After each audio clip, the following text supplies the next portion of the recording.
Present రోజులు ఎలా ఉన్నాయంటే ఎవరైనా ఎదుగుతుంటే వాళ్ళని చూసి తట్టుకోలేక వాళ్ళ మీద మనకి జెలసీ వస్తుంది. లేదా మనం ఎదిగి వేరే వాళ్ళు మనకంటే తక్కువ స్థాయిలో ఉంటే మనకి గర్వం పెరుగుతుంది. వాళ్ళకంటే మనం మంచి పొజిషన్ లో ఉన్నామనే అహంకారం వల్ల వాళ్ళని మనం చిన్న చూపు చూస్తాం. బాగా కష్టపడి మంచి పొజిషన్ కి వచ్చినా కూడా ఇంకా సంపాదించేయాలి అని ఆశతో ఉంటున్నాం. ఇంకా మన ఆదాయానికి సంబంధం లేకుండా అప్పులు, హౌస్ లోన్ అని, కార్ లోన్ అని, పర్సనల్ లోన్ అని, వేలల్లో సంపాదిస్తున్న వాడికి లక్షల్లో అప్పులు, లక్షల్లో సంపాదిస్తున్న వాడికి కోట్లలో అప్పులు. డబ్బులు లేకపోతే చేతిలో డబ్బులు లేవని బాధ. కొన్ని చేతిలో డబ్బులు ఉంటే మనకంటే వేరేవాడు ఇంకా సంపాదిస్తున్నాడనే ఏడుపు. కొన్ని చేతి నిండా డబ్బులుంటే ఇంకేదో లేదని బాధ. వీటన్నిటిని చూస్తే మనం మన ముందు తరాల వాళ్ళతో కంపేర్ చేస్తే మెంటల్ గా చాలా అన్హ్యాపీగా అలానే సాటిస్ఫాక్షన్ లేని జీవితం గడుపుతున్నాం. వీటన్నిటికీ కారణం మన ముందు తరాల వాళ్ళు తెలుసో తెలియకో చేసిన కొన్ని తప్పుల వల్ల. వారసత్వంగా ఆస్తులతో పాటు వాళ్ళు చేసిన తప్పులు మనం కూడా కంటిన్యూ చేస్తూ మన తర్వాత తరాలను కూడా అవే తప్పులు చేసేలాగా చేస్తున్నాం. ఇది ఇలానే కానీ కంటిన్యూ అయితే ఫ్యూచర్ లో హ్యాపీనెస్ అంటే డిక్షనరీలో పదంగానే మిగిలిపోతుంది. అది మనుషుల జీవితాల్లో లేకుండా పోయే అవకాశం ఉంది. ఈ ఇష్యూ గురించి కానీ మనం ఇమీడియట్ గా రియాక్ట్ అవ్వకపోతే మనతో పాటు మన తర్వాత తరాలు కూడా రిస్క్ లో పడే అవకాశం ఉంటుంది. స్ట్రెస్, యాంగ్జైటీ అండ్ డిప్రెషన్ వల్ల చాలా మందికి ఎర్లీ ఏజెస్ లోనే బీపీ, షుగర్ లాంటి డిసీజెస్ తో పాటు వేరియస్ హెల్త్ ఇష్యూస్ తో ఇప్పటికే చాలా మంది సఫర్ అవుతున్నారు. ఇంకా ఫ్యూచర్ లో ఈ జబ్బులతో ఉండే వాళ్ళ సంఖ్య చాలా ఎక్కువ అవుతుంది. అసలు మనలో హ్యాపీనెస్ ఎలా దూరం అయింది, ఎందుకని మన జీవితాల్లో సాటిస్ఫాక్షన్ ఉండట్లేదు, ఇవన్నీ మన ముందు తరాల్లో ఉండే వాళ్ళ వల్ల మొదలయ్యి మనల్ని ఎలా పట్టి పీడిస్తున్నాయి. ఇది ఒక లూప్ లాగా మారింది. దీని నుంచి బయటపడాలంటే ఏం చేయాలి అనే విషయాలు ఈ వీడియోలో మాట్లాడుకుందాం. సో వీడియో అండ్ వరకు స్కిప్ చేయకుండా చూడండి. వీడియోలోకి వెళ్లే ముందు మాదొక రిక్వెస్ట్. ఇటువంటి useful and informative videos YouTube లో చాలా అరుదుగా వస్తుంటాయి. వీడియో మొత్తం చూస్తే ఇన్ఫర్మేషన్ వాల్యుబుల్ అనిపిస్తే వీడియోకి లైక్ చేయండి. ఇంకా ఇటువంటి ఇన్ఫర్మేటివ్ కంటెంట్ కోసం మన ఛానల్ సబ్స్క్రైబ్ చేసి పక్కన బెల్ ఐకాన్ ఆన్ చేసి పెట్టుకోండి. Hi everyone, welcome to Vishnu సన్ఫా హబ్. ఇంకా ఆలస్యం చేయకుండా వీడియోలోకి వెళ్ళిపోదాం.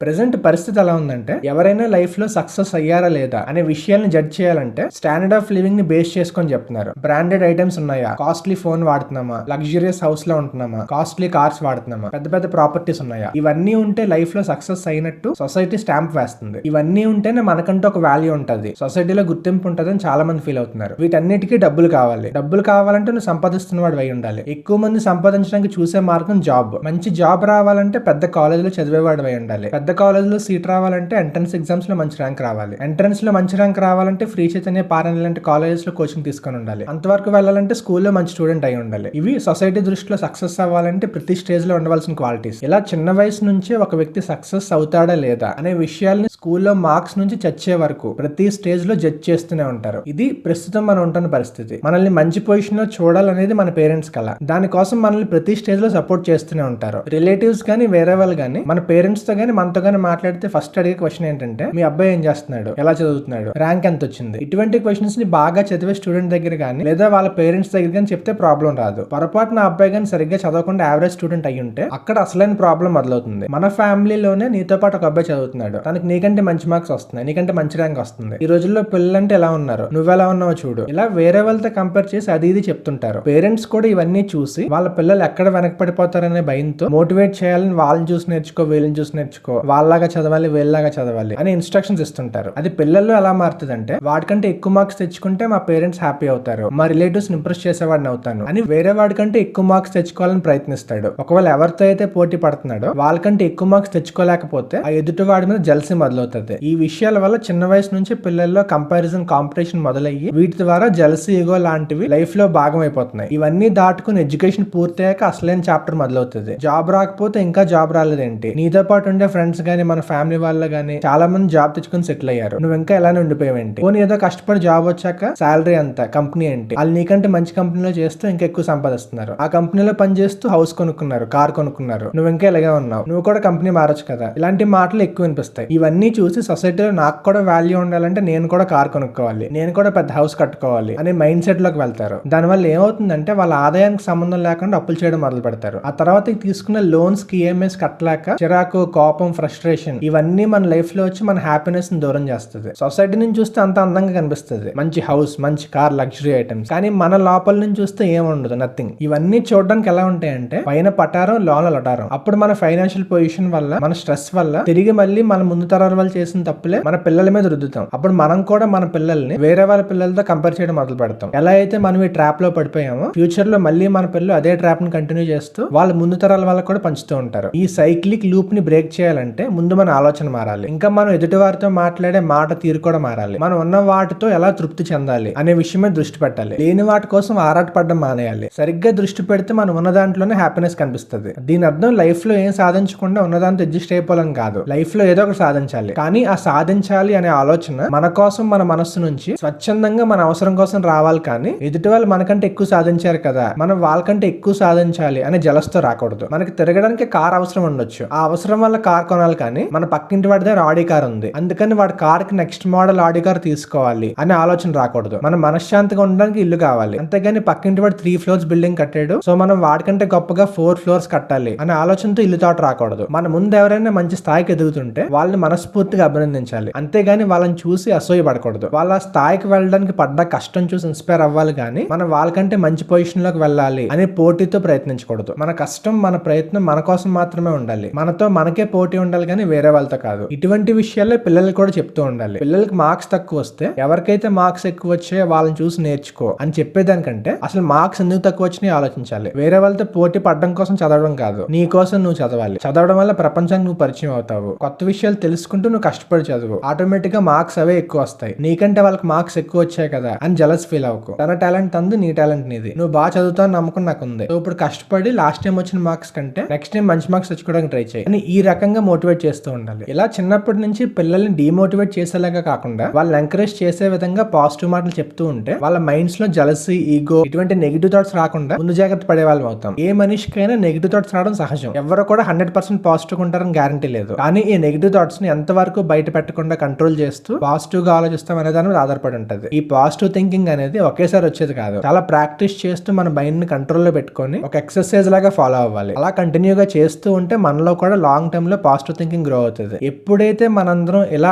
ఆలోచించడం మొదలు పెడతామో అప్పుడు మార్పు అనేది వస్తుంది. ఇలా మనం కోల్పోయిన హ్యాపీనెస్ ని తిరిగి సంపాదించుకొని మన ఫ్యూచర్ జనరేషన్స్ ని మంచి మార్గంలో పెట్టే వాళ్ళు అవుతాం. ఈ వీడియోని వీలైనంత మందికి షేర్ చేయండి. వీడియోకి లైక్ చేసి సబ్స్క్రైబ్ చేయడం మర్చిపోకండి. Thank you all. See in the next video.